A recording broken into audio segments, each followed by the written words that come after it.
Hello, welcome back, good morning, or whatever time it is that you're joining me.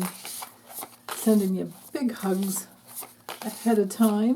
So this one is for Tuesday, April 30th, 2024, or it can also be for any day that you do finally watch it and trust that it'll be perfect for you for this day, whatever day that is.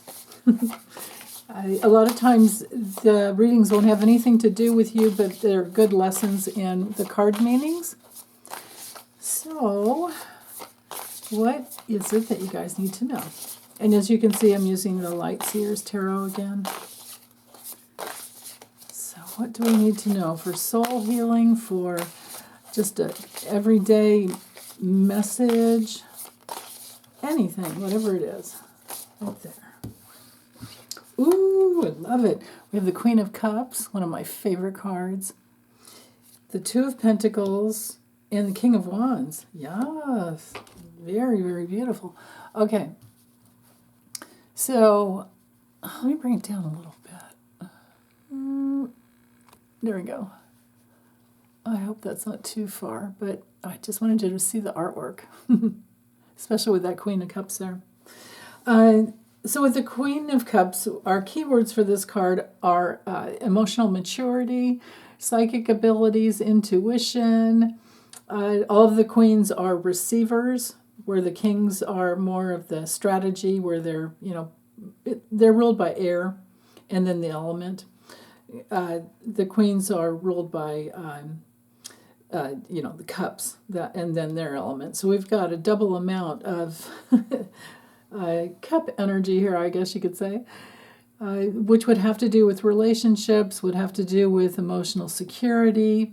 The cups are also about emotional security or not. With this one upright, there's a tremendous amount of emotional security. That ability to just flow with the feelings, surrendering to our feelings is one of the key meanings for this card. I love how this artwork really brings it home. But it's a card of compassion and most of all nurturing and caring. And it is ruled by, it's a Scorpio card, but I also see it as a Cancer and Pisces card too. It's all water signs.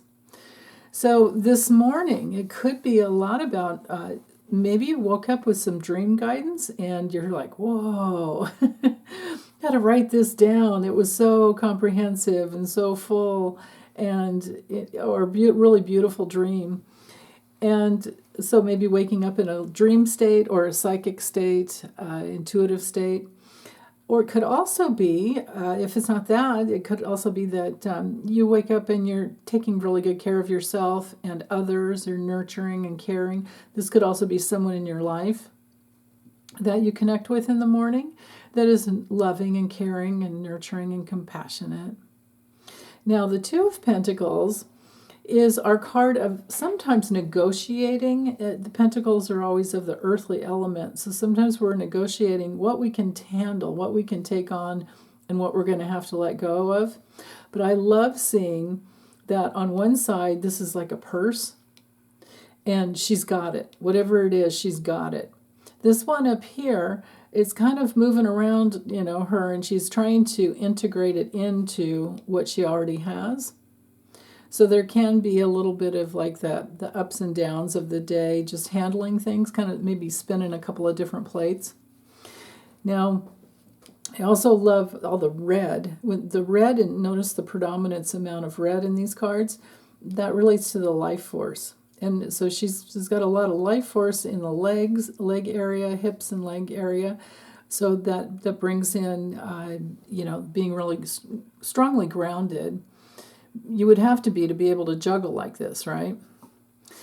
Now, what I like to do with this card when I get it is to ask my guides and guardian angels to help me with this stuff up here so that I can prioritize what needs to be, considered, like what's the most important thing to make sure that I get done today, and I can let the other stuff go because I'll trust that you'll help me with it tomorrow.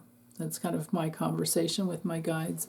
So I hope that helps if anyone is having that kind of a day where you're really just having to adapt and manage your time in a way that you might feel a little bit overwhelmed. But the King of Wands is here to say, hey, listen, please know that no matter what, the way the universe is structured is, the sun always comes up tomorrow. Well, of course, I guess you can live in an area where, 6 months of darkness, but then you get those beautiful lights, right? The aurora borealis. But anyway, usually this is a card of regeneration. I don't know if you can see it clearly here. Let me hold it up and see if I can get my camera to focus. There, yeah, see the salamander on his t-shirt? That's the reminder. Does he have it there on his, as a tattoo? Yeah. Oh, that's hilarious. Or is that a lion? I can't tell. He's got a tattoo there, and I can't tell if it's like, hold still. I'm holding my arm up, way up. I think it's a lion. This card, of course, is ruled by Leo. Or any fire sign, actually. Could be Aries or Sag, too. Aries, Leo, or Sag. But he's holding this baton of power. He's holding this torch of power. And the message that he always brings is that to know that life will always regenerate. Life is always going through a process of renewal. And what you can't fit, the combination here is to intuitively go with the flow and do, intuitive prioritization. But whatever you can't finish today, know that it'll be there for you tomorrow. And for you to find the most power coming through for today for you would be to honor those things that energize your body and let the ones that don't energize your body go. Get into your power. Let yourself, give yourself the time to feel into and prioritize matters that help you feel more power in your body. Yeah, I guess is another way of saying it. Or maybe I just said the same thing twice. So anyway, let's see. I've covered the keywords with both of these two. So keywords with the King of Wands. Well, I think I did cover it, but it is a card of leadership. It's a card of being a visionary, being a creative. It's a card of honor and reputation. And sometimes it's our card of, because of leadership, like an entrepreneur that you might follow. A mentor, someone who's put himself out there. He or she doesn't have to be a man. Has put herself out there, and it could be that he's a very intuitive. If it is a guy, he's a very intuitive guy, and that's where he learned that that's where his power lies, and that is how he prioritizes every day. These cards could be really great for every day, especially in the creative process. So, yeah, and then salamanders, just a note, you guys probably know this, I'm sure you do, but if they lose a tail or a foot or whatever, they grow a new one. It doesn't happen overnight, but they're able to grow a new one. So just think of things like that. Like if you can't spin all the plates today and you lose something, it'll come back and, you can deal with it tomorrow. It's not really a loss. Okay, well, I'm going to get this uploaded. Send you lots of love, as always. Bye.